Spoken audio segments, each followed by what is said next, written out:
Good afternoon, Mr. Sobowale. Many thanks for joining us. It's a pleasure of being here.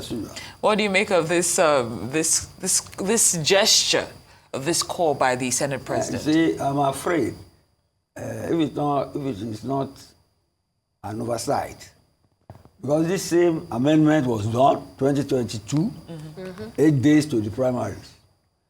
So that amendment must still be there, unless, of course, they have to review it on the eve of every election. So we need to find out about that, because it was done in 2022. This amendment was done to the 2022 Electoral Act. And I think that amendment should stand till now, because there are several bills passed, but it was done a week to the primaries, between 10th and 8th and 18th. So we should ascertain that. But having said that, you see, it's nice that we are preparing early for the 2027 election. If it were in the United States, we will be preparing for the midterm elections. But we don't have midterm elections. So it's just the full length of the four-year term. So it's a welcome development for them, so that they don't disenfranchise the champions of the parties. Because these are the people who have been elected into positions under the auspices of the parties, and then for them to come to their primaries and being eligible to vote, that makes nonsense of the electoral process. Let's leave it at that for now. Well said, Mr. Dayo Sobowale, especially you mentioning the fact that it was amended in May. Precisely, 2022, and one would wonder what the need for a new amendment is. But if you look at the political process, especially when it comes to party primaries in Nigeria, what impact do you think this would have if we now begin to have, one of the things the Senate President said was that it would now remove that clause of some, superior or super delegates, and now would make everyone come to the table and have a level playing field. Do you see it that way? Yes, I suspect. You see, they had a visit from a delegation of the Bar Association. It must have been the bar people who are raising this issue. And they too did not go into their record to see that the amendment has been done. So it's a repetitive thing. But they should ascertain that. That is their own business. But the major problem I see facing our electoral process right now is disinformation, misinformation, aimed at tarnishing the integrity of our elections. It's not peculiar to us, it's all over the world. You see the sort of information going on social media, especially in Nigeria. It is frightening. And it is not cross-checked. People just float lies and misinformation.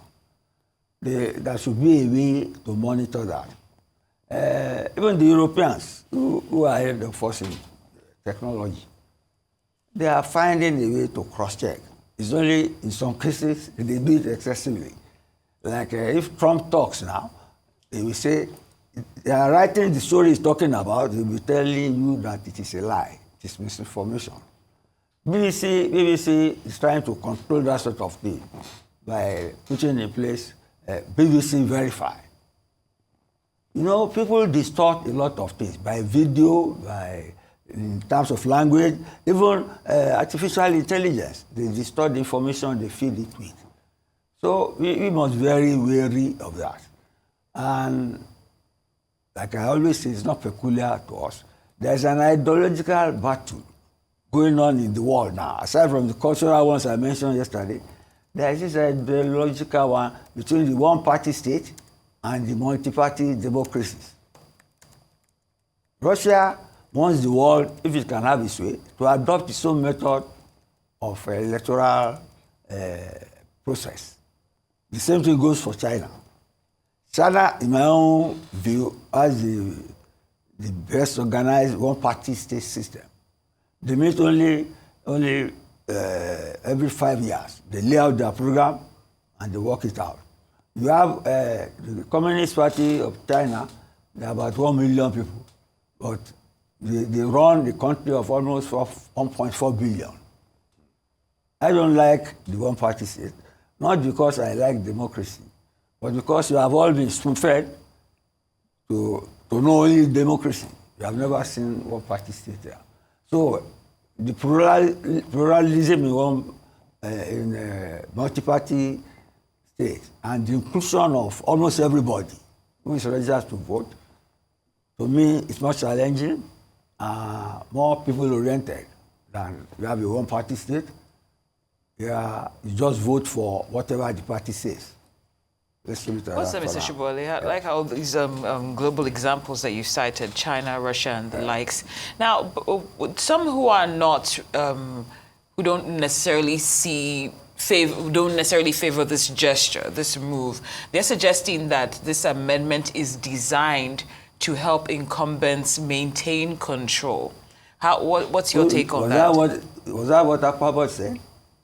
Those who do not support this are saying that this is designed to help incumbents maintain control. Do you see this as a valid concern? It is not. Okay. It's an omission. It is an omission.